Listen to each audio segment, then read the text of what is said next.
The glass tower of Harrington Global Holdings gleamed in the heart of downtown Chicago, a monument to wealth, ambition, and control. Inside, every surface shone, every employee moved quickly, and every word spoken was clipped and professional. At the top of it all sat Victoria Harrington, the company's CEO, smart, ruthless, untouchable. Victoria believed in two things: efficiency and image. She didn't waste time on anyone who didn't add value to her empire. And to her, a security guard was just another background figure, part of the furniture of her success. That morning, she swept into the lobby in her usual heels and designer coat, eyes on her phone, barking orders into her Bluetooth headset. Tell legal I want that contract by noon, and if they miss another deadline, I'll find a new team. She barely noticed the man by the metal detector until he spoke. "Good morning, Miss Harrington." She didn't even look up. Yes, fine." He tried again, more gently this time. "Ma'am, we'll need to check that briefcase. New building protocol." She froze mid-step, lowering her phone. "Excuse me?" The man stood calmly, wearing a crisp Navy security uniform. He was tall, broad-shouldered, in his 40s perhaps, with dark skin and kind eyes. His name tag read, Marcus Johnson. "New rule from headquarters," he said. "Applies to everyone entering the building, even executives." Victoria blinked, incredulous. "Everyone?" "Yes, ma'am, even CEOs." For a moment, she simply stared at him. Then she laughed coldly. "That's absurd. Do you have any idea who I am?" Marcus didn't flinch. "Yes, ma'am, you're the one who signs my paychecks. But the rule's still the rule." Her smile vanished. "You think you can stop me from walking into my own building?" He met her eyes evenly. "It's not about stopping you, Miss Harrington. It's about keeping everyone safe." The quiet firmness in his tone only made her angrier. "This is ridiculous," she snapped. "You people are all the same. You get a badge and suddenly think you have power." Marcus's expression didn't change, but something in his eyes dimmed, a flicker of hurt hidden behind professionalism. "Still," he said calmly, "just doing my job, ma'am." She snatched her briefcase, slammed it onto the table, and snapped, "Fine, check it if it makes you feel important." He opened it carefully, checked it, then nodded. "You're clear. Have a good day, Miss Harrington." She snatched it back.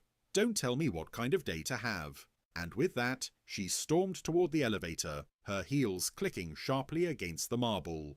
The other employees nearby glanced at each other uncomfortably. They'd seen Victoria lose her temper before, but never like that. Marcus, meanwhile, simply straightened his posture and went back to scanning the next visitor. No complaint, no bitterness, just quiet resilience. But deep down, he sighed. He'd dealt with people like her his whole life. Powerful, dismissive, convinced they'd never need anyone like him. He didn't hold it against her, he just knew better. Because life had a strange way of humbling even the highest towers. And before the week was over, Victoria Harrington would learn that lesson, in the most unexpected way.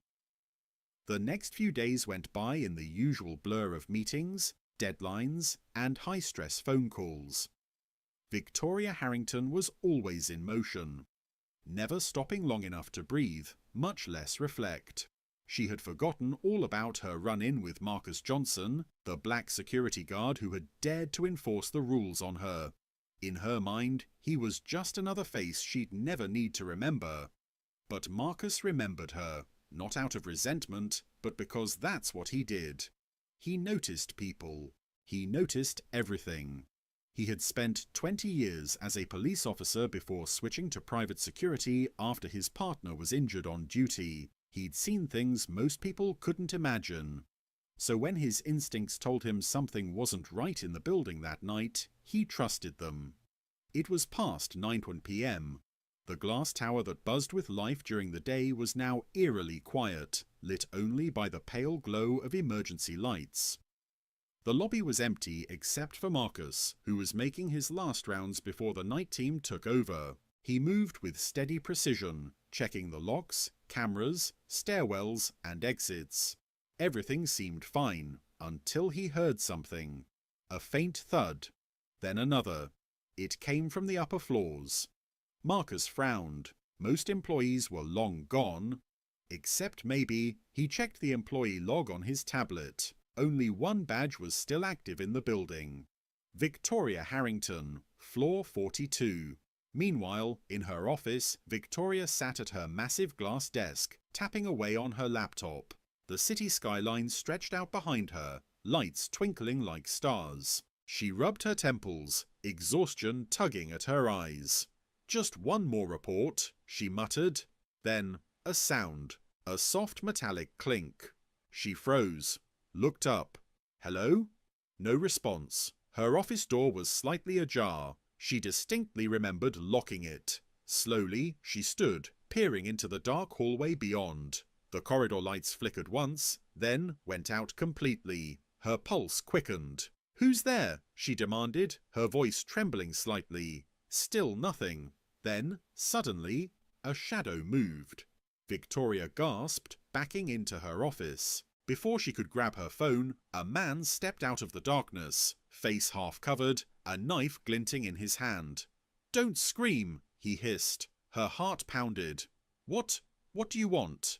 "Money, jewellery, whatever you've got." "I don't have." "Then I'll take your laptop. Passwords? Files. That's where the real money is, right?" He advanced toward her. She stumbled back, hitting her desk. And then, the elevator dinged. The intruder turned sharply. From the shadows of the hallway stepped Marcus Johnson, flashlight in one hand, radio in the other. "Sir," he said calmly, his voice even, "put the knife down." The man spun toward him. "Stay back!" Marcus's eyes flicked to Victoria, frozen, terrified, then back to the intruder.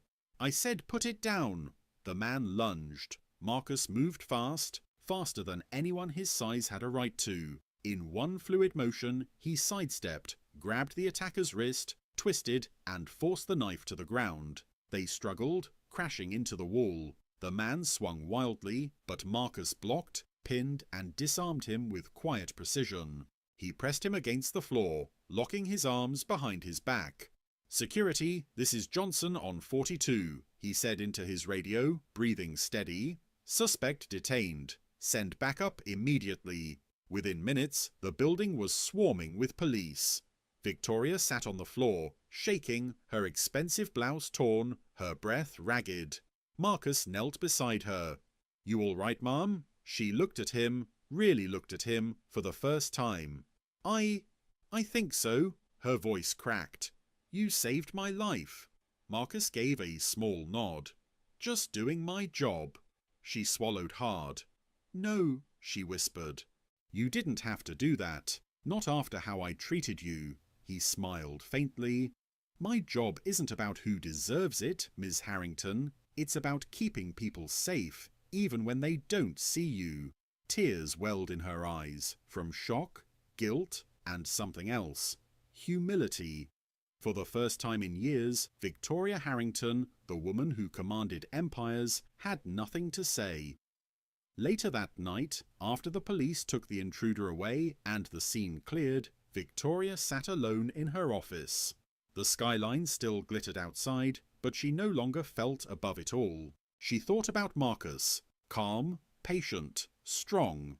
The man she had dismissed, insulted, humiliated, and who had just saved her life without hesitation.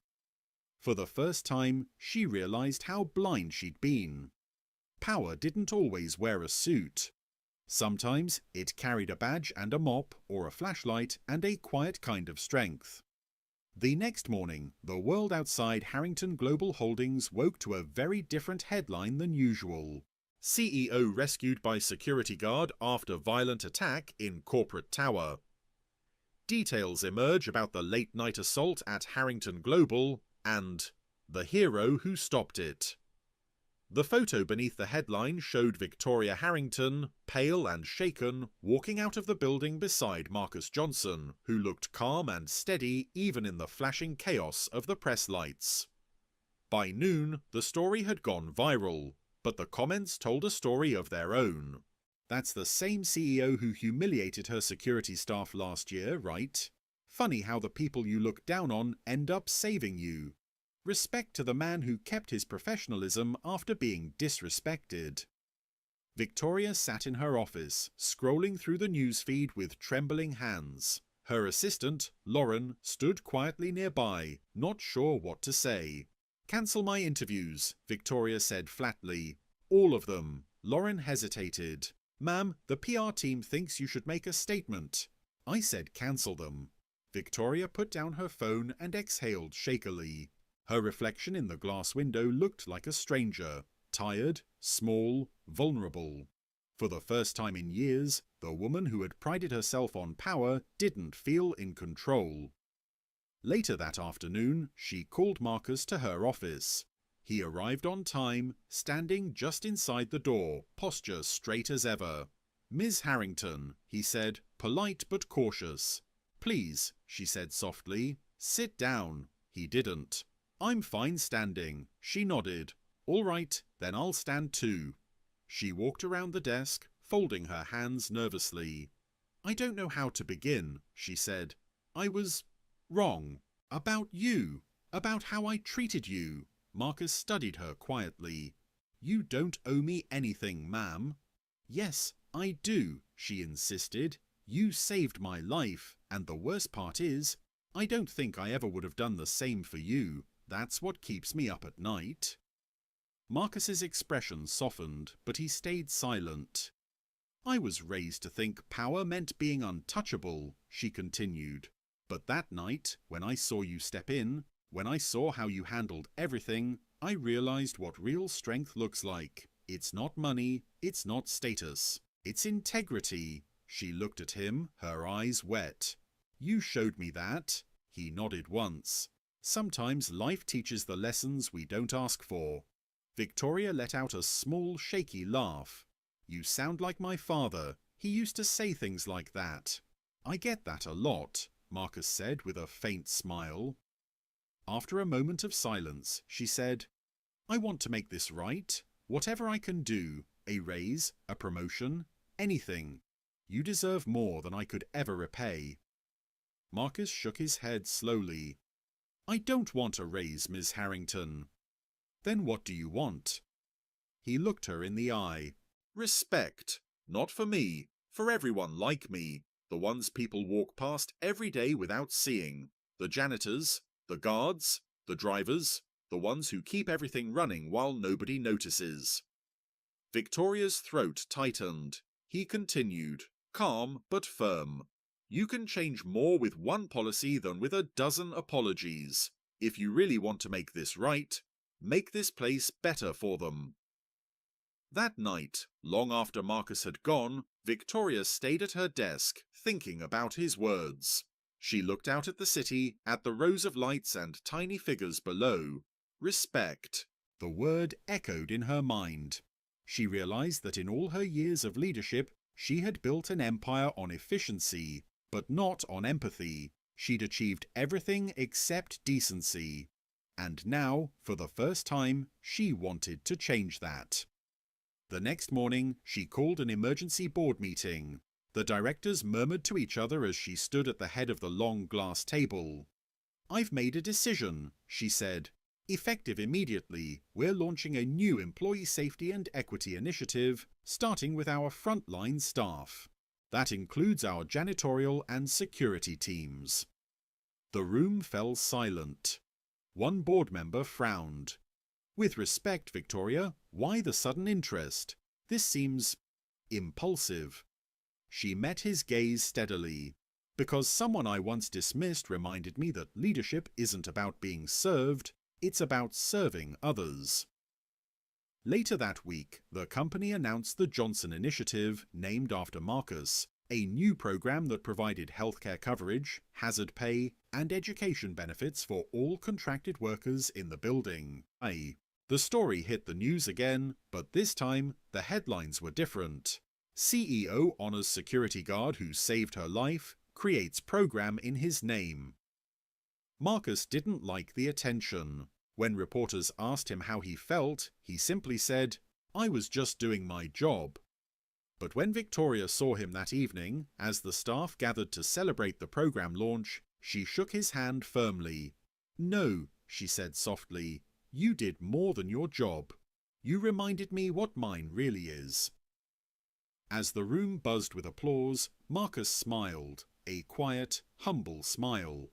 Victoria stood beside him, feeling something she hadn't felt in years. Not pride, not success, gratitude, because sometimes the people you look down on are the ones standing above you when it truly matters. The Johnson Initiative was more successful than anyone expected. Within a few months, Harrington Global Holdings became a symbol of corporate reform. Other companies began calling, asking how to implement similar programs. News outlets ran follow-ups, calling it a rare act of conscience in modern business. But for Marcus Johnson, the attention was overwhelming. He still wore his same Navy uniform every day. He still made his rounds, greeted employees by name, and checked the locks before leaving each night. The new policy meant more pay, better hours, and medical coverage for everyone on his team, and that was enough for him. Or so he thought. One morning, Victoria Harrington called him to her office again. This time, there was no tension in the air, just quiet respect. "Come in, Marcus," she said with a genuine smile. "You'll be happy to hear. The board approved my proposal to expand the initiative to all our branches. Thousands of workers are going to benefit." "That's good news, ma'am," he said. "I'm glad it's making a difference." Victoria leaned forward slightly. "It's making more than a difference. It's changing how we operate, and I want you to be part of that change." He frowned slightly. "What do you mean?" "I want you to lead it," she said. "The Johnson Initiative. You know it better than anyone. You understand the people it's meant for. You've lived it." Marcus blinked, caught off guard. "You want me to run it?" She nodded. "With full salary, office, staff, everything. We'd be honoured to have you guide it." He looked down at his hands, silent for a long time. Finally, he said quietly, "Ma'am, I'm not an executive. I'm just a security guard." Victoria smiled faintly. "That's what I used to think too, that titles defined who we were. But the truth is, leadership isn't about position. It's about character, and you've shown more of that than anyone in this building." Marcus took a deep breath. "I appreciate that, truly, but I'm not sure I belong behind a desk." She nodded, understanding. "You belong wherever your voice can help the most, and right now, people need to hear yours." That evening, Marcus went home to his small apartment on the south side. He sat on the worn couch, thinking about everything: his years in law enforcement, the long nights at the hospital with his late wife, the decades of working quietly in the background while others got the credit. He thought about the men and women he worked with, people who never complained even when life was hard, people who, like him, were invisible until something went wrong. And he thought about Victoria, the woman who once dismissed him but had now given him something far more valuable than a title: trust. The next morning, he came to her office with his decision. "Ms. Harrington," he said, standing tall, "I'll take the position, but on one condition." She raised an eyebrow. "Go on." "I want to keep working part-time with the security team. I want them to see that I didn't forget where I came from. The suit won't make me better than them, just louder, and if I'm going to speak for them, I need to stay close to them." Victoria smiled. "Deal." The following month, Marcus officially became Director of Employee Relations and Safety Programs, the first former security guard to hold an executive role in the company's history. On his first day, he stood before a packed auditorium of employees. The room erupted into applause as he walked up to the podium. He looked out at the faces: janitors, receptionists, drivers, assistants, all smiling, some wiping tears. He cleared his throat. "When I started here," he began, "I thought my job was just to keep the building safe. But I've learned something since then. Safety isn't just about doors and alarms. It's about people. It's about respect. And when we protect each other, we all rise together. The applause was deafening. Victoria stood in the back of the room, smiling proudly. For the first time, she wasn't the one being praised, and that felt right. After the speech, she approached Marcus quietly. "You were incredible," she said. He chuckled. "Not bad for a security guard, huh?" She smiled. "No, Marcus, not bad for a leader." As the evening sunlight poured through the tall windows of the lobby, no spotlight, no stage, just a moment of quiet grace, Victoria watched Marcus shake hands with every worker who came to thank him. And she realized that in saving her life, he had done something even greater. He had saved her soul. Because redemption, she finally understood, wasn't about erasing the past. It was about letting better people help you build the future.